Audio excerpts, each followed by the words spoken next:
রমাদানুল করিম আমাদের একেবারে দোরগোড়ায় উপস্থিত, অল্প কিছুদিন পরেই শুরু হতে যাচ্ছে। আল্লাহ রাব্বুল আলামিনের অপার রহমত, বরকত, নাজাত, মাগফিরাত, বহুবিধ কল্যাণের এই মাস। নির্বাচন কেন্দ্রিক আমাদের যে উত্তাপ আছে, উদ্দীপনা আছে, আগ্রহ আছে, কৌতূহল আছে, এই কৌতূহল বা উদ্দীপনা যেন আমাদের রমাদানের প্রস্তুতিকে ভুলিয়ে না দেয়। পার্থিব জীবনে বিভিন্ন উপলক্ষ আসবে, বিভিন্ন সুখের বা দুঃখের মুহূর্ত আসবে, বহু কৌতূহল আসবে, বহু কৌতূহল চলে যাবে, কিন্তু আমাদের আখেরাতের পাথেয় সঞ্চয় করার যে সুযোগ, সে সুযোগ কোনোভাবে আমাদের হাতছাড়া করা বুদ্ধিমানের কাজ হবে না। নির্বাচনের আমেজ, কৌতূহল, উদ্দীপনা আমরা এ সমাজের মানুষ, এ সমাজের অংশ হিসাবে আমাদেরকে স্পর্শ করবে, টাচ করবে, এটা অস্বাভাবিক না। কিন্তু অস্বাভাবিক হলো এই সাময়িক উদ্দীপনা, আগ্রহ, কৌতূহল, এটা যদি আমাদের স্থায়ী অনন্তকালের সুখ এবং নেয়ামত লাভের পথে বাধা সৃষ্টি হয়, আমাদেরকে যদি আত্মভোলা করে দেওয়া হয়, সেটা হবে সবচেয়ে দুর্ভাগ্যজনক। তো এই জন্য নির্বাচন কেন্দ্রিক যে সমস্ত কৌতূহল, উদ্দীপনা আমাদের আছে, সেগুলোর পাশাপাশি আমাদের রমাদান কেন্দ্রিক প্রস্তুতি, রমাদান কেন্দ্রিক আমাদের যে সমস্ত পূর্ব পরিকল্পনা আছে, সেগুলো যথাযথভাবে হাতে নেওয়া দরকার। কারণ যে কোনো কাজের যথাযথ প্রস্তুতি মানে হলো সেই কাজের অর্ধপূর্ণতা। প্রস্তুতি ভালো হলে কাজটা অর্ধেক পরিপূর্ণতা এমনিতেই পেয়ে যায়। আর প্রস্তুতি যদি ভালো না হয়, তাহলে সে কাজ যতই চেষ্টা করা হোক, সেটাকে পূর্ণতার সর্বোচ্চ পর্যায়ে নেওয়া কঠিন হয়ে যায়।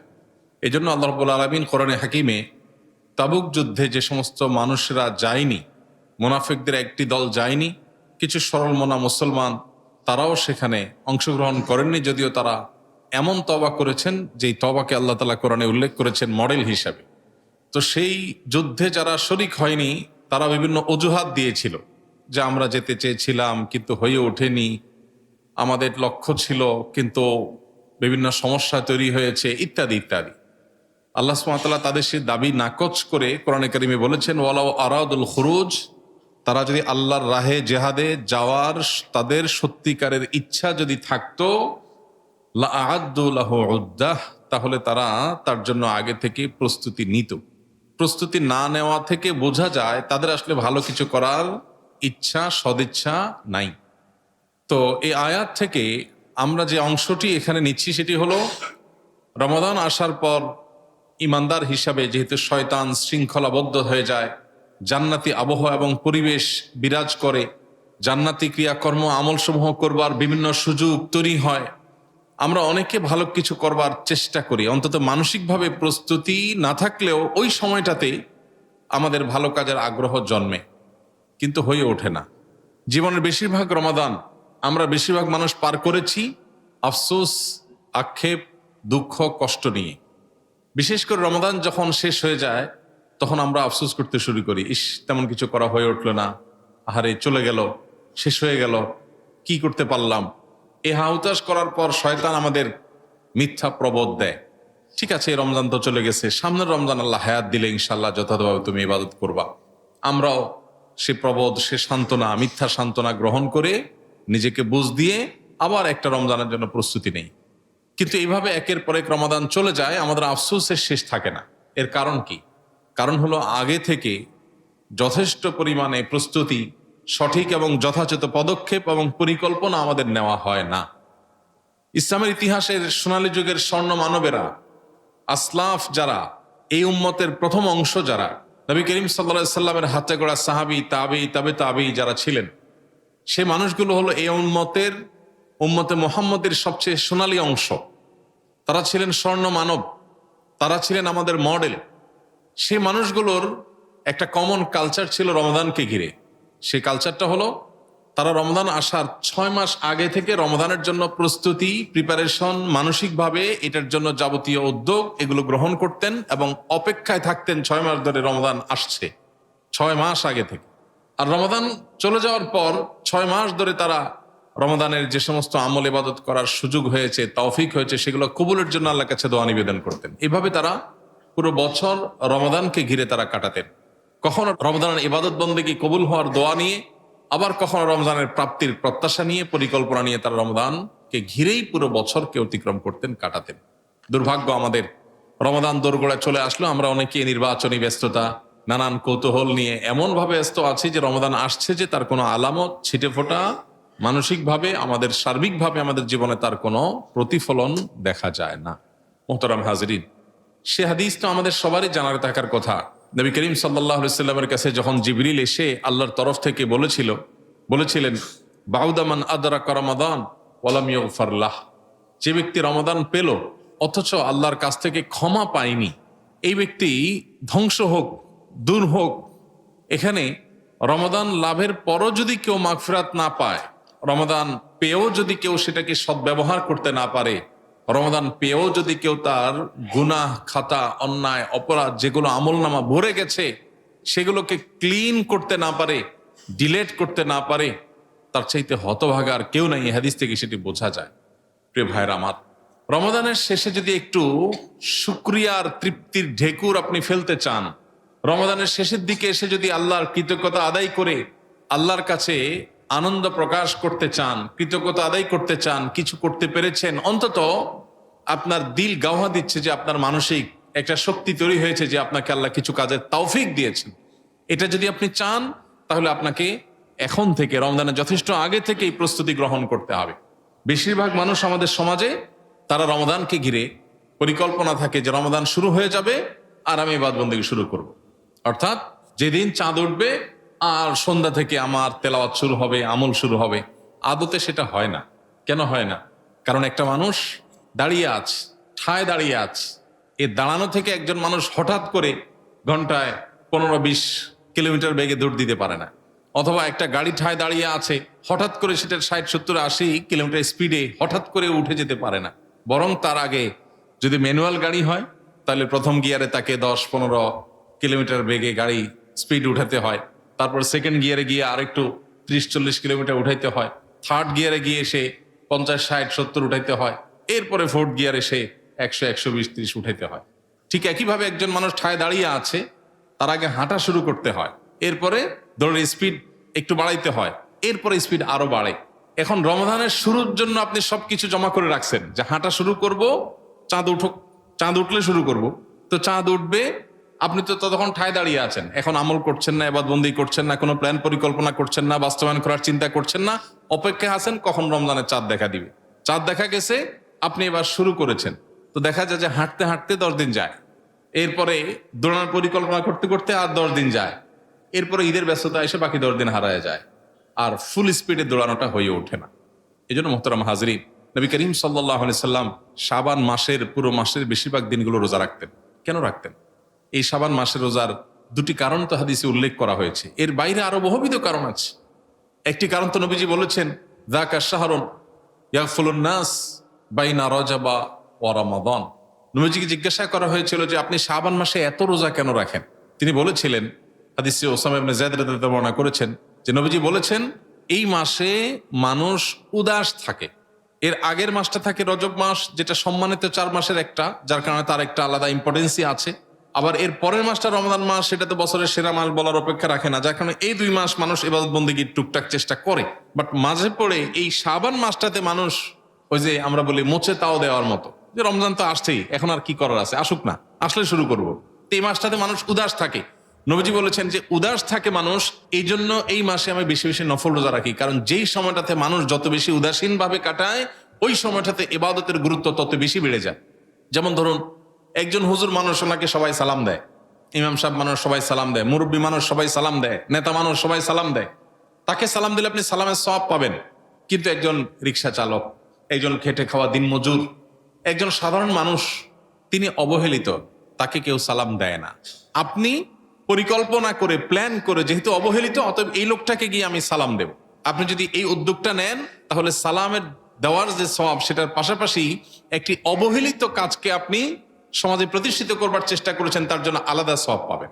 ঠিক একইভাবে একজনকে সবাই দেয়, আরেকজন অভাবী, কিন্তু কেউ তাকে দেয় না, সম্ভ্রান্ত গরিব, হাত পাততে পারে না, আপনি খুঁজে গিয়ে তাকে দিয়েছেন, আপনি দানের সওয়াব পাওয়ার পাশাপাশি এক্সট্রা সওয়াব পাবেন, কারণ অবহেলিত জায়গায় আপনি কাজ করেছেন।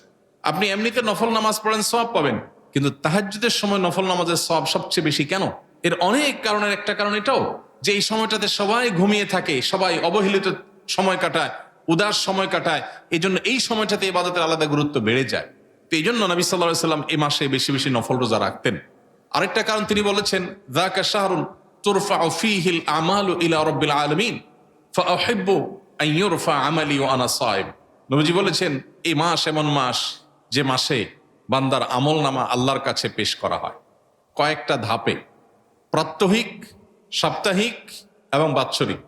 প্রাত্যহিক আমলনামা পেশ করা হয় প্রতিদিন সকাল এবং সন্ধ্যায় 2 বার। সারা রাতের আমল, সারা রাতের কাজের হিসাব প্রত্যেকটা মানুষের সাথে নিয়োজিত আল্লাহর পক্ষ থেকে যে ফেরেশতা, তিনি আল্লাহর কাছে জমা দেন দিনের শুরুতে, রাত শেষে। আবার সারা দিনের আমলের হিসাব দেন দিন শেষে, অর্থাৎ সন্ধ্যায়, রাতের শুরুতে। প্রতিদিনের আমলনামা তো যায়, আবার একই সাথে বান্দার আমলনামা সোম, বৃহস্পতিবার সাপ্তাহিক উপস্থাপন হয়ে থাকে, আর বাৎসরিক উপস্থাপনটা হয়ে থাকে এই শাবান মাসে। এই জন্য নবীজি বলেছেন, ফাউহিব্বু আন ইউরফা আমালি ওয়া আনা সাইম, আমার আমলনামা যখন ফেরেশতারা আল্লাহর কাছে জমা দিবে, আমি চাই ওই টাইমে রোজা রাখতে। কারণ একজন শ্রমিক, একজন কর্মী, কর্মচারী, কর্মকর্তা, তিনি যেখানে কাজ করছেন, তিনি নিশ্চয়ই চাইবেন তার সিরিয়াস কাজের মোডে তার কর্তৃপক্ষ তাকে দেখুক। তার কাজের মধ্যে কখনো উদাসীনতা আসলে সেই সময় তাকে দেখুক, এটা তিনি চাইবেন না। তিনি প্রত্যাশা করবেন যে আমি প্রচুর কাজের মধ্যে ব্যস্ত আছি, অনেক বেশি কাজের মোডে আছি, এই অবস্থায় আমার ঊর্ধ্বতন কর্তৃপক্ষ, মালিক পক্ষ, তারা যদি আমাকে দেখতে পায়, তাহলে আমার কাছে ভালো লাগবে যে আমার সিরিয়াস মুডটা তারা দেখেছে।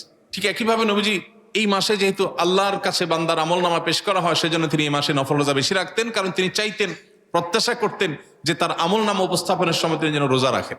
এই দুটি কারণ তো হাদিসে এসেছে। এর বাইরে আরেকটি কারণ হলো, এটি রমাদান মাসের প্রস্তুতির অংশ।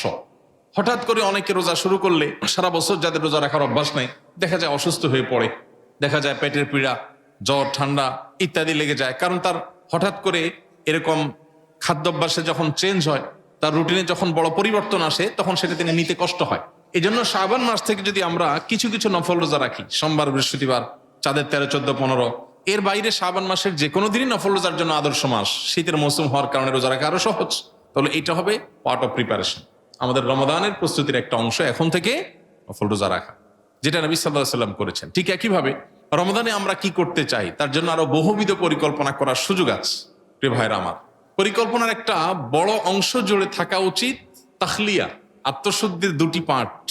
আমাদের নিজেদেরকে পরিবর্তন করবার, জাহান্নামমুখী যাত্রা থেকে পরিবর্তন করে জান্নাতমুখী যাত্রায় যদি আমরা যেতে চাই, জাহান্নামী ট্র্যাক থেকে সরে গিয়ে যদি জান্নাতি ট্র্যাকে যেতে চাই, তাহলে 2টি উদ্যোগ বা 2 ধরনের উদ্যোগ আমাদের নিতে হয়। একটা হলো তাখলিয়া, অর্থাৎ আমাদের মধ্যে যে সমস্ত মন্দ দিক আছে এগুলো থেকে নিজেকে খালি করা, শূন্য করা। আরেকটা হলো তাহলিয়া, ভালো দিক দিয়ে নিজেকে পরিপূর্ণ করা।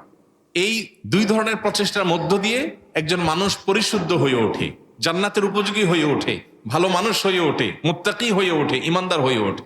তাহলে দুইটাই আমাদেরকে প্যারালালি করে যেতে হয়, একদিকে তাখলিয়া আর একদিকে তাহলিয়া। তাখলিয়া মানে হলো খালি করা, আর তাহলিয়া মানে হলো সজ্জিত করা, পরিপূর্ণ করা। রমাদান কেন্দ্রিক পরিকল্পনায় 2টি তাখলিয়া বা 2টি আপনার বিশেষ নিজের মধ্যকার মন্দ দিক দূর করার, বিশেষ করে আমার ইবাদতের ক্ষেত্রে যে সমস্ত প্রতিবন্ধকতা, যে সমস্ত বাধাগুলো তৈরি হয়, এগুলোকে আমরা মোটা দাগে যদি আমরা দেখি, তাহলে দেখা যায় 2টি বিষয়। এই 2টি বিষয়কে যদি কন্ট্রোল করা যায়, আশা করা যায় রমাদানের ইবাদত বন্দেগী আমি যা করতে চাই সেটা করা অনেকটা সহজ হয়ে যাবে। সবাই করতে চাই, এজ এ মুসলমান সবাই ভালো কিছু করতে চাই, কিন্তু হয়ে ওঠে না। এ না হওয়ার পেছনে সঠিক পরিকল্পনার অভাব এবং পরিশুদ্ধি অভিযান। কোনো পাত্রে কিছু রাখবার জন্য পাত্রে আগে কিছু থাকলে সেটা খালি করতে হয়। খালি না করে যদি আপনি রাখতে চান, তাহলে তো থাকবে না। এখন আপনি রমজানে আমল রাখতে চান, ইবাদত রাখতে চান, কিন্তু আপনার আগে থেকে অনেক আজেবাজে জিনিসে পরিপূর্ণ আছে। এই জন্য সেগুলোকে খালি করার অভিযান পরিচালনা করতে হয় নিজের বিরুদ্ধে নিজে। এক্ষেত্রে 2টি বিষয় আমার কাছে মনে হয় যদি আমরা নিয়ন্ত্রণ করতে পারি, এবং 2টি ক্ষেত্রে যদি আমরা পরিচ্ছন্নতা অভিযান, নিয়ন্ত্রণ অভিযান পরিচালনা করতে পারি নিজের বিরুদ্ধে নিজে, তাহলে দেখবেন রমাদান আপনার অন্য রমাদান কাটিয়েছে। আপনার জীবনে বহু রমদান তো অতিক্রম করেছেন, এই রমাদান সম্পূর্ণ ভিন্ন রমাদান হতে পারে যদি 2টি জিনিস থেকে নিজেকে মুক্ত করতে পারে। নাম্বার 1, আমাদের এখনকার শুধু ইবাদত বন্দেগী আর নেকামল বা আখিরাত কেন্দ্রিক কর্মকাণ্ডই না, আমাদের পার্থিব যে প্রোডাক্টিভিটি আছে, আমাদের জাগতিক যে জীবনের বারাকা আছে, এটা নষ্ট হওয়ার অন্যতম বড় কারণ স্মার্টফোনের আসক্তি, নেট এবং মোবাইল ফোনে ব্যস্ততা।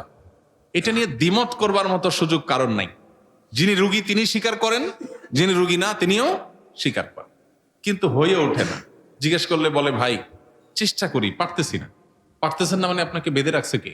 শয়তান অদৃশ্য রশি দিয়ে বেঁধে রেখেছে। এর জন্য প্রয়োজন হলো সৎ সাহস, এর জন্য প্রয়োজন হলো নিজের বিরুদ্ধে নিজে একটা কঠিন সিদ্ধান্ত গ্রহণ করার মতো ইচ্ছা শক্তি। সেই জিনিসটা যদি আমরা আনতে পারি ইনশাআল্লাহ বিদিনিল্লাহ এই কাজটা সহজ হবে। স্মার্টফোনের বিশেষ করে নেট কানেকশনের সোশ্যাল মিডিয়ার যে আসক্তি, এই আসক্তিটা আমাদের সমস্ত ফোকাস মনোযোগ নষ্ট হওয়ার সবচেয়ে বড় কারণ আজকের যুগে।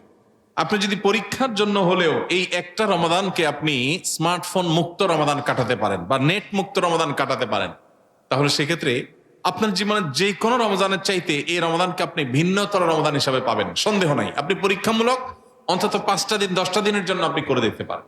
আমি আল্লাহর এরকম বহু বন্দাকে, অনেক নেককার মানুষকে চিনি, জানি যারা রমজান উপলক্ষে অন্তত নেট কানেকশন থেকে ডিসকানেক্টেড হয়ে যায়। পরিচিত লোকদেরকে জানায় দেয় যে এই মাসে আমি নেট কানেকশনে থাকবো না, খুব বেশি জরুরি হলে সিমে কল করলে পাওয়া যাবে, ব্যাস। হ্যাঁ, এটা সবার জন্য হয়তো খাটবে না। অনেকে হয়তো তার কাজ কামের ধরনটাই এমন যে তার নেটের সাথে কানেক্টেড থাকতে হবে, তাহলে সেক্ষেত্রে আমরা টাইম লিমিট করে ফেলি যে আমি এতটা থেকে এতটা পর্যন্ত এখানে এঙ্গেজ থাকবো, বাকি সময় আমি ডিসকানেক্টেড থাকবো। এটা সিদ্ধান্তের ব্যাপার, এটা ইচ্ছা শক্তি দরকার, এর জন্য হিম্মত দরকার, সৎসাহস দরকার।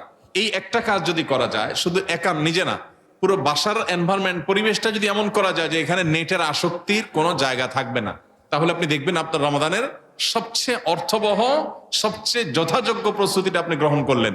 এখন থেকে তার জন্য প্ল্যান শুরু করতে হবে যে আমি কিভাবে কাটাবো, কি কি অসুবিধা হতে পারে, সেগুলোর জন্য বিকল্প পথ কি হতে পারে। ইবাদতের ক্ষেত্রে আমরা বেশিরভাগ মানুষ শুধু ইবাদতের প্ল্যান করি। ঠিক আছে, আমি কোরআন তেলাওয়াত করব, তার জন্য টাইম ফিক্স করি, ইবাদত বন্দি করব, তার জন্য টাইম ফিক্স করি, আমি দান দক্ষিণা করব, তার জন্য প্ল্যান পরিকল্পনা করি, সবই ঠিক আছে। কিন্তু আমার ইবাদত বন্দি এবং এই সমস্ত ভালো কাজের ফোকাস এবং মনোযোগ নষ্ট হওয়ার সবচেয়ে বড় যে কারণ, সেটাই দূর করি না। এজন্য কোনো পানির কূপে যদি কোনো ইঁদুর পড়ে মারা যায়, কোনো প্রাণী পড়ে মারা যায়, তাহলে ফিকার কিতাবগুলোতে মাসআলা আছে এত বালতি পানি ফেলে দিলে পাক হয়ে যাবে। কিন্তু আগে তো মরা ইঁদুরটা ফেলতে হবে, তারপরে না পানি তুললে সেটা পাক হবে। মরা ইঁদুরটা ভেতরে রেখে যদি আপনি পানি ফেলতেই থাকেন সারাদিন, তারপরে তো কখনো পাক হবে না।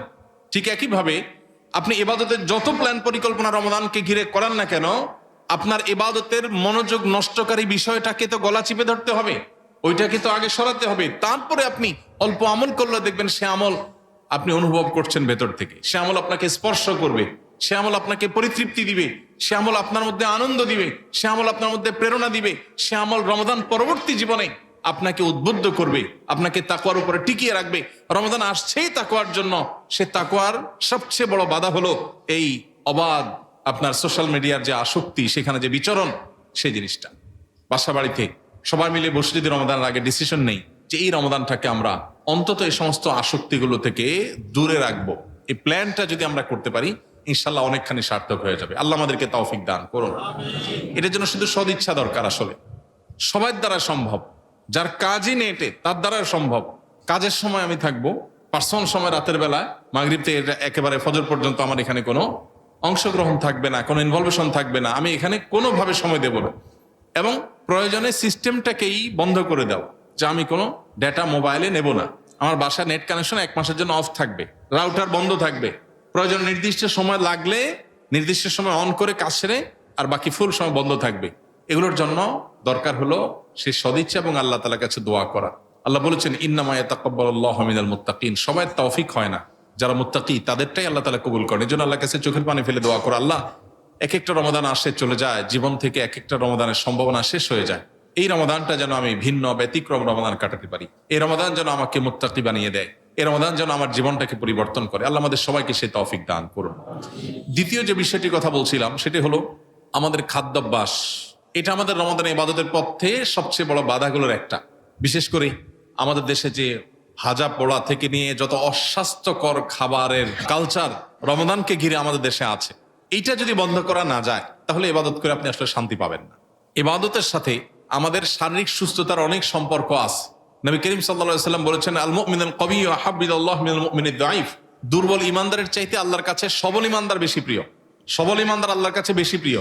খেয়ে গ্যাস হচ্ছে, অ্যাসিডিটি হচ্ছে, আপনার বাথরুমে দৌড়াচ্ছেন, আপনি তারাবিতে দাঁড়িয়েছেন কিন্তু আপনার বাথরুমের বেগ হচ্ছে, একের পর এক আপনার ওযু ভাঙছে, আপনার শরীরটা খারাপ করছে, এই অস্বাস্থ্যকর পরিবেশে তো আপনি ইবাদত করতে পারবেন না। যে রমাদান মাসটাই আসছে আমাদের পানাহার কন্ট্রোল করে সংযম শেখাতে। আমরা মুখে বলি সংযমের মাস, রমাদান হলো শাহরুস সবর, সংযমের মাস, কিন্তু আমাদের আচার আচরণ দেখে সংযমের কিচ্ছু বোঝা যায় না। গত কয়েকদিন থেকে পত্রপত্রিকা দেখছিলাম যে বিভিন্ন সরকারের সংশ্লিষ্ট কর্তৃপক্ষ ভোজ্যপণ্য আমদানি করা, এটার মজুদ ঠিক রাখা, এগুলোর দেখভাল করার দায়িত্ব যাদের, তারা বারবার করে বলতেছে যা দরকার তার চাইতে অনেক বেশি কিন্তু মজুদ আছে। তার মানে খাবারের মাস আসছে, বাঙালি খাবারের পেছনে পাগল হয়ে ছুটবে, ঝাঁপিয়ে পড়বে। এই জন্য সংশ্লিষ্ট মিনিস্ট্রি এবং লোকজন তারা প্রচুর খাবার আমদানি করে রেডি করে রেখে দিয়েছে এবং বারবার বলছে হুলস্থুলের দরকার নাই, সিরিয়াল ধরে লাইন ধরে আস্তে আস্তে আসেন, সব আছে, পর্যাপ্ত আছে। রমজান মাসে তো আমাদের যে পরিমাণ ভোজ্য পণ্য দরকার হয় তার অর্ধেক লাগার কথা বা কম লাগার কথা অন্তত।